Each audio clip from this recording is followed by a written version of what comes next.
যখন পৃথিবীর ভেতরে দুটি পাথরের খণ্ড বা ব্লক একে অপরের পাশ দিয়ে পিছলে যায় তখন যে শক্তি বেয়ে আসে সেই শক্তির কারণে পৃথিবীর ওপরের অংশে আমরা কাঁপুনি অনুভব করি।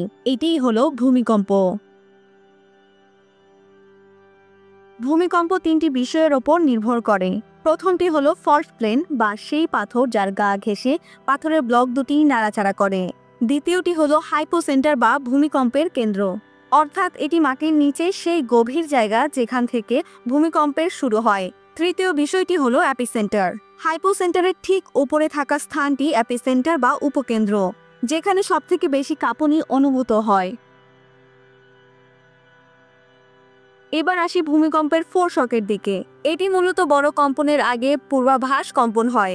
বলা হয় অপেক্ষাকৃত ছোট কম্পন যা বড় ধরনের ভূমিকম্পের আভাস দেয় একই স্থানে ঘটার।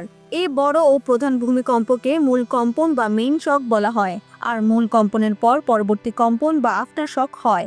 ফলে মূল কম্পনের পরে একই স্থানে ঘটে ছোট কম্পন। মূল কম্পনের আকারের ওপর এটি নির্ভর করে। আফটার শক মূল কম্পনের কয়েক সপ্তাহ বা কয়েক মাস পরেও হতে পারে, এমনটাই জানান বিশেষজ্ঞরা। তবে প্রশ্ন থেকেই যায়, ভূমিকম্প কিভাবে হয়? এটি জানতে হলে আগে আমাদের পৃথিবীর 4টি প্রধান স্তর বা গ্রহের সম্পর্কে জানতে হবে। পৃথিবীর একদম কেন্দ্রে আছে একদল ইনার কোর বা অন্তস্থ কেন্দ্র। একে ঘিরে আছে তরল আউটার কোর বা বহিস্থ কেন্দ্র। এরপর আছে বিশাল একটা স্তর মেন্টল। আর আমরা বাস করি একদম শেষের পাতলা স্তরে, যাকে বলে ভূত্বক। ভূত্বক ও মেন্টলের ওপরের অংশ মিলিয়ে তৈরি হয়েছে লিথোস্ফিয়ার, কিন্তু এটা কোনো স্তর না।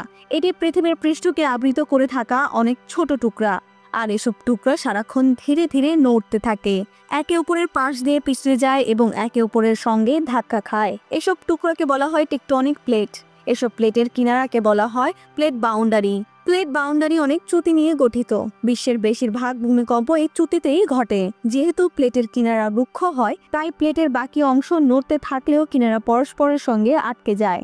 যখন প্লেট যথেষ্ট দূরে সরে যায় তখন চ্যুতির মধ্যে থাকা কিনারা আলাদা হয়ে ভূমিকম্প হয়। অনেকের মনে প্রশ্ন আসতে পারে, বিজ্ঞানীরা কিভাবে বলতে পারেন ভূমিকম্প কোথায় হয়েছে? ভূমিকম্পের অবস্থান নির্ণয়ের জন্য কাজ করে সিসমোগ্রাম। এখানে দুটি তরঙ্গ রয়েছে, পি তরঙ্গ আর এস তরঙ্গ। পি তরঙ্গ এস তরঙ্গের চেয়ে দ্রুতগামী। বিজ্ঞানীরা বলছেন পি তরঙ্গ কঠিন তরল সবকিছুর মধ্য দিয়ে যেতে পারে, কিন্তু এস তরঙ্গ শুধু কঠিন পদার্থের মধ্য দিয়েই যেতে পারে। বলা যায় পি তরঙ্গ বজ্রপাতের মতো ও এস তরঙ্গ বজ্রধ্বনির মতো। পি তরঙ্গ দ্রুত, যেখানে আপনি আছেন সেখানে পৃথিবী কাঁপায়। তারপর এস তরঙ্গ আসে এবং পৃথিবীকে কাঁপায়। আপনি যদি ভূমিকম্পের কাছাকাছি থাকেন তাহলে পি ও এস তরঙ্গ প্রায় সঙ্গে সঙ্গেই আসবে, কিন্তু আপনি যদি দূরে থাকেন তবে দুটির মধ্যে আরো বেশি সময় থাকবে।